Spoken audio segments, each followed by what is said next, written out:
7 தலைமுறைகள் பாரம்பரியமிக்க ஒரே சித்த மருத்துவ ஸ்தாபனம் சேலம் சிவராஜ் சித்த வைத்தியசாலை. இப்பொழுது சேலம், ஈரோடு, சென்னை, ஹொசூர், திருப்பத்தூரில் தினசரி மருத்துவரை சந்திக்கலாம். தொடர்புக்கு 9842722250. Lion Arabian dates. இப்போ அது லயனா டேட்ஸ். இதுல இருக்கிற ஃபைபர் அண்ட் விட்டமின்ஸ் இயற்கையானது. இது தரும் ஆரோக்கியம் இயற்கையானது. லயனா பிரீமியம் டேட்ஸ். தினம்தோறும் விளக்கேற்ற நல்ல எண்ணெய் இதயம் நல்லெண்ணெய்.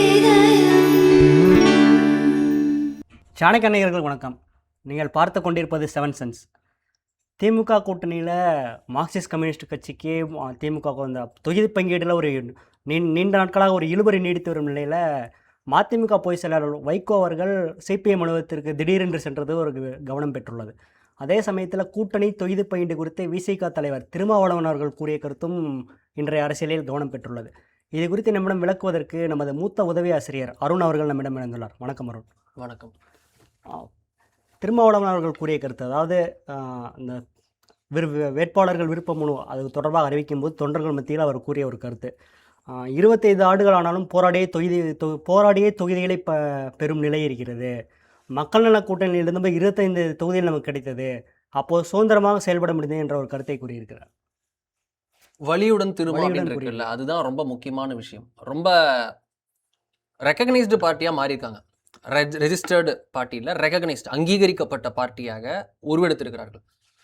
எப்படி அப்படின்னா 6 சட்டமன்ற தொகுதி 2 லோக்சபா சீட்டுன்னு போட்டியிட்டு இப்பேற்பட்ட பலத்தை காட்டியிருக்கிறார்கள். உண்மையிலுமே விடுதலை சிறுத்தைகள் கட்சி one of the role models for other political parties of Tamil Nadu. எத்தனையோ பொலிட்டிக்கல் பார்ட்டிஸ் இருக்கலாம், பட் ஆனால் விடுதலை சிறுத்தைகள் கட்சி அப்படின்றது அவங்க கொள்கை, அவங்க பேச்சுகள், அவங்களுடைய ஒருதலை பட்சமாக இருக்குது அப்படின்னு நிறையா ஃபீல் பண்ணலாம், இல்லைன்னு ஃபீல் பண்ணலாம், தட்ஸ் அபார்ட். பட் ஆனால் ஒரு அரசியல் கட்சி எப்படி அந்த அரசியல் மயமாக்கப்பட்டிருக்கணும், எப்படி பண்ணணும் அப்படின்னு அஃப்கோர்ஸ் அவர் ஆர்எஸ்எஸ் உதாரணம் காட்டுகிறார். ஆர்எஸ்எஸ்ல எப்படி தியாகம் இருக்குன்னு பார்த்தீங்களா அப்படின்லாம் சொல்கிறார். பட் ஆனால் அவங்களுடைய கட்சின்றது தமிழ்நாட்டுடைய பல கட்சிகளுக்கு உதாரணமாக இருக்குது. 6 சீட்டு வாங்கி 4 எம்எல்ஏ எடுத்த கட்சி விடுதலை சிறுத்தைகள் கட்சி. 2 எம்பி வாங்கி 2த்திலையும் வெற்றி பெற்றார்கள். ஒரு முறை பானை சின்னத்திலேயே இவர் மட்டும் போட்டிட்டு த்ரில் வெற்றி அதிமுக வேட்பாளரிடம் சிதம்பரத்தில் பெற்றார். கடந்த முறை இருவரும் பானை சின்னத்தில் போட்டியிட்டார்கள், இருவரும் வென்றார்கள். இன்னைக்கு அவருடைய சின்னம் அவர்களுக்கு கிடைத்திருக்கு. ரெகக்னைஸ்ட் அங்கீகரிக்கப்பட்ட மாநில கட்சியாக விடுதலை சிறுத்தைகள் கட்சி இருக்கிறது. ரொம்ப தமிழ்நாட்டில் ரொம்ப முக்கியமான கீ டிசைடிங் ஃபோர்ஸாக விடுதலை சிறுத்தைகள் கட்சி இருக்கிறது. கேட்டலிஸ்ட் ஃபோர்ஸாக இருக்கிறது. இவர்கள் இன்று நினைத்தால் மார்க்சிஸ்ட் கம்யூனிஸ்ட், இந்திய கம்யூனிஸ்ட், மதிமுக அப்படின்னு 3 பேரை இன்ஃப்ளூயன்ஸ் பண்ற இடத்துல திருமாவளவன் அவர்கள் இருக்கிறார். காங்கிரஸ் உடைய ஒரு குட் ஒப்பீனியன்லையும் இருக்கக்கூடிய தலைவராக இருக்கிறார். பட் ஆனால் அவருக்கான இந்த சீட் இது இருக்குல்ல, இது ரொம்ப டிஎம்கே எந்த இதில் இப்படி பண்ணுறாங்க அப்படின்றது கணிக்க முடியல. இப்போ இந்திய கம்யூனிஸ்ட் குறைச்சாங்கன்னா அது வேற. இந்திய கம்யூனிஸ்ட் நாட்டிலே வேற எங்கேயும் இல்லை, தமிழ்நாட்டில் மட்டும்தான் இருக்குது. அது லிட்டரலி ரீஜனல் பார்ட்டியாக தான் இருக்கிறது. மார்க்சிஸ்ட் கம்யூனிஸ்ட் கேரளாவில் ஆட்சியில் இருக்கிறது, வெஸ்ட் பெங்காலில் 1-2 இடத்துல வருமா அப்படின்ற மாதிரி இருக்குது, தமிழ்நாட்டில் 1-2 வர மாதிரி இருக்குது, அதுவும் திமுகவோட இதில் இருக்குது. பட் ஆனால் மார்க்சிஸ்ட் கம்யூனிஸ்ட் கொஞ்சம் வலு தேன் இந்திய கம்யூனிஸ்ட். பட் ஆனால் இவங்களுக்குலாம் இணையாக தான் விசிகா இருக்கான்னா சத்தியமாக கிடையாதுன்னு தான் யதார்த்தமான விஷயம். ரியல் ஃபேக்ட் அப்படின்னு பார்த்தோன்னா விசிகா அப்படி கிடையாது. எது ஆதரிக்கிறீங்களோ எதிர்க்கிறீங்களோ, திருமாவளவன் அவர்களுக்குன்னு ஒரு கல்ட் இருக்குது. ஒரு சமூகத்துன்னு சொல்லிக்கோங்க, ஒரு மண்டலம்னு சொல்லுங்க, பட் ஒரு கல்ட் இருக்குது. அவருக்குன்னு ஒரு சே இருக்குது. ஒரு சமூகம் அவருடைய குரலை கேட்கிறது. அது பேடாக இன்ஃப்ளூயன்ஸ் ஆகுது, குட்டாக இன்ஃப்ளூயன்ஸ் ஆகுது, தட்ஸ் அபார்ட். திருப்பி அதே தான். பட் ஆனால் இன்ஃப்ளூயன்ஸ் ஆகுது. அவர் ஒரு கேட்டலிஸ்ட் ஃபோர்ஸாக இருக்கிறார். இவருக்கு நான் ஓட்டு போடுவேன்னு தெரியாது, பட் ஆனால் இவர் இருந்தாருன்னா நான் அந்த கூட்டணிக்கு ஓட்டு போடுவேன்னு ஒரு நியூட்ரல் ஓட்டர்ஸ், நான் தேர்தலில் ஜெயிக்கிற கூட்டணிக்கு ஓட்டு போடுவேன், இவங்கெல்லாம் பலமாக இருக்காங்க, இவங்கெல்லாம் இருந்தால் அது மதசார்பற்ற கூட்டணி அப்படின்லாம் சில இது இருக்குது. இவங்களாம் இருந்தால் வளர்ச்சி கூட்டணி. இப்போ பிஜேபி இருக்குதுன்றதுக்காக எனக்கு அதிமுகவுடைய ஃப்ரீபி ஸ்கீம்ஸ் பிடிக்காதுங்க. அதிமுக மாறணுங்க, எனக்கு லோக்கலில் அவங்க எம்எல்ஏஸ் மினிஸ்டர்ஸ் பண்ணுறதுலாம் எனக்கு பிடிக்காதுங்க. பட் ஆனால் பிஜேபி இருக்குங்க, அது மோடியுடைய அந்த இது வரும், அந்த டெவலப்மெண்ட் ஸ்கீம்ஸ்லாம் வரும், ஸோ அவங்களோட இது வரும், அதுக்காக நான் பண்ணுவேன் அப்படின்ட்டு அந்த வளர்ச்சியின் பிம்பம் ஏடிஎம்கேயும் வளர்ச்சி கொடுத்துருக்கு. பட் பிஜேபி லிட்டரலி அந்த வளர்ச்சின்றதை ஓன் பண்ணுறாங்க மோடியுடைய அந்த ஆதர்ஷம் காரணமாக. அப்படி அது அங்கே நிற்கும். அதே போல் ஹிந்து காசஸ், ஹிந்து உணர்வுகளுக்காக பாஜக இருந்தால் ஓட்டு போடுவேன் அப்படின்னு பார்க்குற மாதிரி இருப்பாங்க. அதே மாதிரி பாமக இருந்தாங்கன்னா அவங்க வந்து இந்த நீரியல், அவங்க வந்து ஏரி காப்பது, இது நம்ம வந்து இயற்கை விஷயங்களில் சில செய்வது, பசுமைக்காக செய்வது, இந்த என்வரான்மெண்டல் இஷ்யூஸ், அதுக்கப்புறம் எப்படி நீர் மேலாண்மை, நிதி மேலாண்மை, நிழல் பட்ஜெட் போடுவது. ஸோ ஒரு பாலிசி விஷயமா சிலதெல்லாம் ஒரு ஐடியாலஜிக்கலாக எலைட்டாக அவங்க வந்து ஒரு சில ஒரு ஒரு இன்டெலெக்சுவலாக பேசக்கூடிய பார்ட்டி அப்படின்னு பார்ப்பாங்க. அதுபோல் திருமாவளவனார்களை ஒரு மதசார்பற்ற ஃபோர்ஸாக பார்க்குறாங்க. அவங்களால பெருசாக வருமானா அவங்களால வருது அப்படின்னா ப்ளஸ் அப்படின்னு இவங்க வந்தாங்கன்னா அந்த கூட்டணிக்கு ஒன்று வருது. கம்யூனிஸ்ட் பார்ட்டிக்கு 5 சீட், எப்படி இந்திய கம்யூனிஸ்ட் 5 சீட்டுக்கு தகுதியான கட்சி, ஏதாவது ஒரு சீட்டில் ஏதாவது அந்த 5 சீட்டு போட்டிடுறாங்களா, அது மாதிரி ஒரு 5 சீட்டில் இந்திய கம்யூனிஸ்ட் தனியாக 10% மேலே வாங்குமா? தனியாக ஜெயிக்க வேணாம், 10% வாங்குமா? வாய்ப்பு கிடையாது, வாங்காது. Marxist communist வாங்குமா?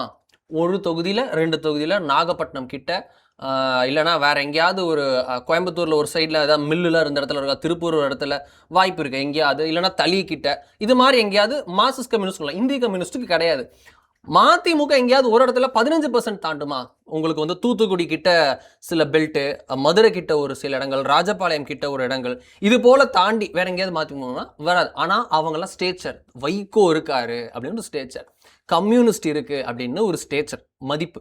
அது போல உங்களுக்கு இந்த கல்ட்டும் வச்சிருக்காங்க, இந்த ஸ்டேச்சரும் வச்சிருக்காங்கன்னா அது திருமா, அது விசிகா. இவர்களுக்கு வந்து 8 சீட்டு கூட கிடையாதுன்னா அது திமுகவுடைய எப்பேற்பட்ட ரஃப் ஹேண்ட்லிங் அப்படின்னு தான் நம்ம பார்த்தா திமுக கூட்டணி கட்சிகள்ல காங்கிரஸுக்கு அடுத்த ஒரு பெரிய இடத்தை வைக்கக்கூடிய கட்சி. ஆமா, இதை நம்ம தனியாவே பேசியிருந்தோம். 2 பெரும் கட்சிகள், ஒன்று பாஜக இங்க ஏடிஎம்கே கூட்டணியில, இங்க விசிகா அங்க வந்து திமுக கூட்டணியில. இவர்கள் இருவரும் லிட்டரலி கேட்டலிஸ்டாக இருக்கிறார்கள். குட்டி தாதா திமுக தலைவர், ஆனா அவங்க பிரசிடென்ட், இவங்க லீடர் அப்படின்னு சொல்ற மாதிரி அவங்க தலைமை பொறுப்புல இருக்கலாம், ஆனா தலைமை தாங்குற இடத்துல குட்டி தாதாவாக வலம் வருவது. அவர் சின்ன தளபதினா சின்ன தளபதி, சின்ன பகவதின்னு சொல்ற மாதிரி இருப்பது பாஜகவும் விசிகாவும் இருதரப்பு கூட்டணியில. காங்கிரஸ் வந்து அந்த இடத்துல இல்லவே இல்லை. காங்கிரஸ் வந்து திமுகவுடைய திமுக 1A மாதிரி காங்கிரஸ் வந்து அந்த இடத்துல போய் நிற்குது. பவர்ல இல்லை, பட் ஆனால் அவங்களுடைய இன்னொரு விங் மாதிரி அவங்க வந்து குரல்கள் இருக்கும். பட் இவங்க குரல்கள் வேற மாதிரி இருக்கும். இன்னைக்கு அவர் ஓப்பனா வலிக்கிறது அப்படின்னு சொல்றாரு. இதெல்லாம் எந்த ஸ்டேட்மெண்ட்? எப்படி திமுக இது வலிக்கிறதுன்றாரு. திரு செல்லப்பிறந்த கேட்டது இப்படி ஸ்டேட்மெண்ட் வருமா? மாணிக்கம் தாக்கூர் அவர்கள் அங்கிருந்து சொல்லுவார், முதல்வர் அவர்கள் செய்தால் நன்றாக இருக்கும்னு சொல்லுவார். வலி அப்படின்ற வார்த்தை வருமா? வராது. திருமாவளவன் அவர்கள் கிட்டம் இருந்து வரும். அவர் உள்ள போய் என்ன பேசினாரு? அதிகார பகிர்வு குறித்து அவர்களும் பேசினேன். ஆட்சியில் பங்கு வேணாம், பட் அதிகார பகிர்வு அப்படின்னாரு. டிஃபரன்ஸ் இருக்குல்ல. என்னடா ஆட்சியில் அதிகாரத்திலே பங்குன்னு சேர்ந்து தானே சொல்லுவோம், லா அண்ட் ஆர்டர் அப்படின்ற மாதிரி சேர்த்து தான் இது ஒரு வார்த்தை அப்படின்னா கிடையாது.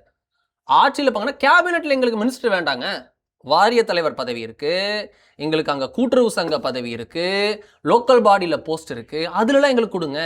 எங்களுடைய கட்சி தோழர்கள் எத்தனையோ பேர் இருக்காங்கல்ல, அவங்களுக்குலாம் கொடுங்க. 6 எம்எல்ஏ சீட்டு, அதை தாண்டி சீட்டு கிடைக்காத பலருக்கு வந்து இது கொடுங்க. மாநகராட்சி ஒரு மேயர் பதவி எங்களுக்கு கொடுங்க. இது போன்ற விஷயங்களும் அவர்கள் பேசினாங்க சொல்லார்.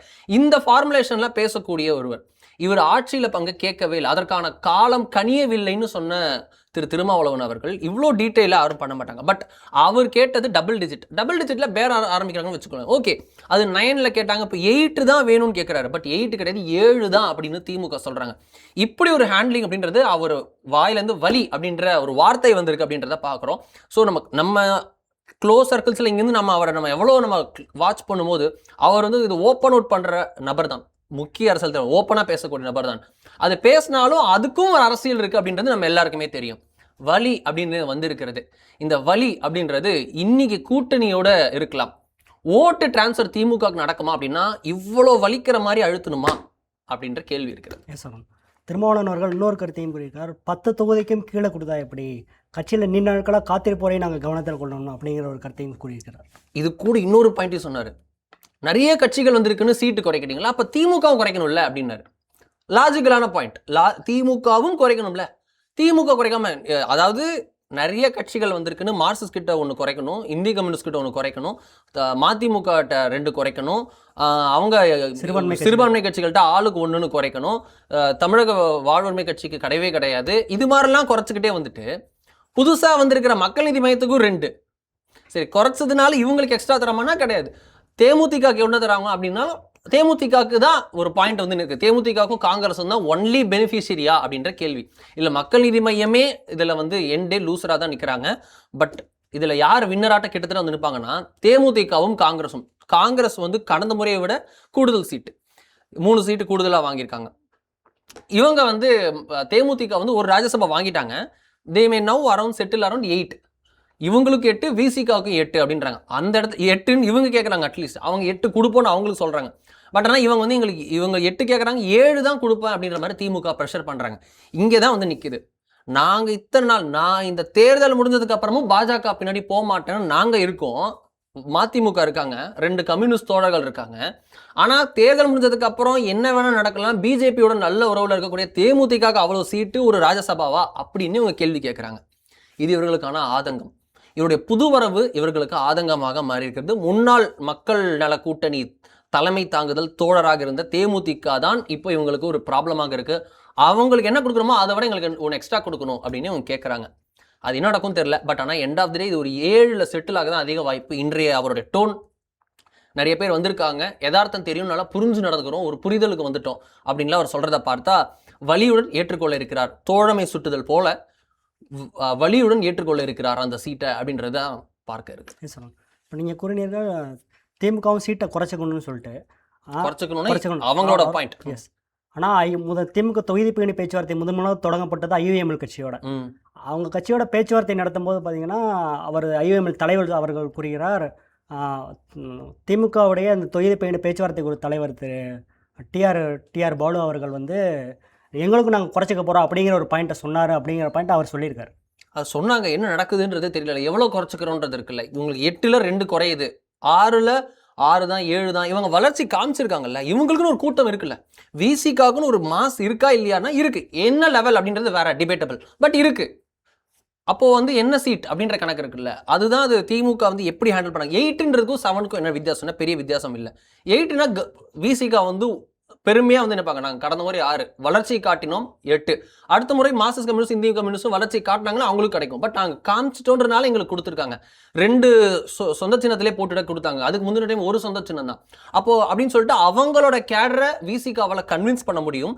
அது ஒருவேளை தாவேக்கா நின்றால், தாவேக்கா டிஎம்கே அப்படின்னு போட்டி வந்துச்சுன்னா விசிகா தொண்டர்கள் விசிகா நின்னா ஓட்டு போடுவோம், வேற ஏதாவது கட்சி எங்களோட கூட்டணி நின்றுச்சுன்னா நாங்கள் டிவிகேக்கு தான் ஓட்டு போடுவோம் அப்படின்ற ஒரு மனநிலையில் இருப்பது நமக்கு சர்வே போகக்கூடிய எல்லாருக்கும் தெரிகிறது. எங்க திமுக ஓட்டு டிவிகேக்கு போகுது அப்படின்னு சொல்றோம். எங்க டிவிகேக்கு 15% வருது, 15% வருதுன்னா எங்க இருந்து வருது? இங்க இருந்து தான் வருது. விசிகா நின்னா விசிகாக்கு ஓட்டு, டிவிகேக்கு நின்னாலோ, ஐ மீன் டிஎம்கே நின்னாலோ, இல்லை வேற ஏதாவது கட்சிகள் நின்னாலோ, நாங்கள் எங்கள் கூட்டணியில் விசிகா நின்னா விசிகா ஓட்டுங்க, இல்லைன்னா நாங்கள் மாற்றி ஓட்டு போட்டு போகிறோம் அப்படின்ற மாதிரி அவங்க மூவ் ஆகி நிற்கிறாங்க. அந்த இடத்துல அவங்களுடைய தொண்டர்களை முதல்ல சொந்த கூட்டணிக்குள்ள பாசிஃபை பண்ணணும்ல, அவங்கள சமாதானப்படுத்தி ஆசுவாசப்படுத்தி இருக்கிறத முதல்ல ரீட்டைன் பண்ணாதானே பறக்கிறதுக்கு ஆசைப்பட முடியும். அப்போ முதல்ல இதை பண்ணணும்ல. அதுக்கு இது ஒரு சீட்டு கொடுத்தா ரொம்ப சுமூகமாக இருந்திருக்கும். ஏன் டிஎம்கே இப்படி பண்ணுறாங்கன்றது தெரியல. ஒருவேளை எலெக்ஷன் ரிசல்ட்டுக்கு அப்புறம் இதுவே சாதுரியமாக இருந்தால் நமக்கு இது பயிற்சி, அடுத்ததாக இது முயற்சி பயிற்சி, நம்மளும் திரு சீமானண்ண மாதிரி நம்ம பண்ணிக்கலாம். சொல்லணும். இன்றைய சூழலில் பார்த்தீங்கன்னா திமுக கூட்டணியில் இன்னும் நீண்ட இழுவரை இந்த தொகுதி பங்கீடு பேச்சுவார்த்தை முடியாமல் இருக்கும் கட்சி வந்து மார்க்சிஸ்ட் கம்யூனிஸ்ட். 6 தொகுதிகள் வேண்டும் அப்படின்னு கேட்கப்பட்ட நிலையில் அவங்க திமுக இன்னும் இந்திய ஆரம்பிச்சது 12 இரட்டை 1 2 அப்படின்னு கேட்டாங்க. எதுங்க 12ங்க, கமாலா இல்லைங்கன்னா 1 2 12ங்க அப்படின்னு. அப்படிலாம் இல்லைங்க, வாங்க சொல்லுங்க 5 4 அப்படின்னாங்க. எது 4 இன்னும் நாங்கள் 6ங்க. அதான் 6 போன டைம் வேணுங்க, இந்த டைம் 4 5 இல்லைங்க, நாங்கள் போன டைம் 6, இந்த டைம் எங்களுக்கு 12 வேணுங்க அப்படின்னு சொல்லிட்டு வித்தியாசமான ஒரு பேச்சுவார்த்தையை ஆரம்பிச்சு இவங்க அங்கே சொன்னா இவங்க இங்கே சொல்ல, இவங்க அங்கே சொன்னா அவங்க அங்கே சொல்ல அப்படின்னு அழகாக பேச்சுவார்த்தை வந்து இப்போ 5ல் முடிக்கணும் அப்படின்னு நினைக்கிறாங்க திமுக. அதுதான் நிலைமையில இருக்கிறது. இந்திய கம்யூனிஸ்டுக்கு 5 கொடுத்துட்டாங்க. இதுல மார்க்சிஸ்ட் கம்யூனிஸ்டுக்கு ஒரு வருத்தம் இந்திய கம்யூனிஸ்ட் மீது. ஃபோன் பண்ணி நீங்க போகாதீங்க, நீங்க செட்டில் டவுன் ஆயிட்டா எங்களையும் மடக்கிடுவாங்க, நீங்களும் கொஞ்சம் விடாப்படியா இருங்க, ஸ்ட்ராங்கா இருங்க, நம்ம ஒன்னா சேர்ந்துப்போம், நம்ம கரெக்டா 6லேயே அட்லீஸ்ட் ரிட்டைன் பண்ணுவோம் அப்படின்னு ட்ரை பண்ணியிருக்காங்க. பட் இந்திய கம்யூனிஸ்ட் கட்சி வேற வழி இல்லை, நமது தோழர்கள் அனைவரும் சேர்ந்து செல்ல வேண்டும் அப்படின்ற மாதிரி போய் செட்டில் ஆயிட்டாங்க. 5ன்னு சைன் போட்டாங்க. இப்போ மார்க்சிஸ்ட் கம்யூனிஸ்ட் கட்சிக்கு அது வருத்தம். இப்போ வந்து திரு பேபி அவர்கள் வந்திருக்கிறார் பொதுச்செயலர். அவர் எப்படியாவது நம்ம வந்து இதில் பண்ணணும்னு நிர்வாகிகள் ப்ரெஷர் கொடுக்குறாங்க. ஆனால் சிட்டிங்கில் இருக்கக்கூடிய எம்எல்ஏ எம்பிக்கள் பவரை பார்த்துட்டாங்க, திருப்பி பவருக்கு வரணும்னு நினைக்கிறவங்க எப்படியா செட்டில் ஆகலாம் தலைவரே வாங்க அப்படின்ற மாதிரி புஷ் பண்ணுறாங்க. பட் ஆனால் அந்த தோழர்கள் இருப்பாங்கல்ல, ஒரிஜினலாக இல்லை நம்ம இதை வளர்க்கணும் அப்படின்னு நினைக்கக்கூடிய சித்தாந்த தோழர்கள், பவரை இன்னும் பார்க்காம இருக்கக்கூடியவர்கள், அவர்கள் வந்து எப்படியாவது நம்ம 7 வாங்கணும், 6 வாங்கணும், 6ஆவது வாங்கணும் அப்படின்ற மாதிரி நிற்கிறாங்க. இங்கே தான் இந்த டெட்லாக் வந்து நிற்குது. 5 தான் கொடுப்பேன்னு திமுக அடம் பிடிக்குது. 6 வந்து எப்படியாவது நாங்கள் வாங்கணும், 6ஆவது கொடுங்க, நாங்கள் 12 கேட்டோம், 9 வேணாம், 8 வேணாம், அட 6ஆவது கொடுங்க அப்படின்னு சொன்னால் நீங்கள் 7 டைம் கேட்டாலும் உங்களுக்கு 5 தான் அப்படின்னு சொல்கிறாங்க.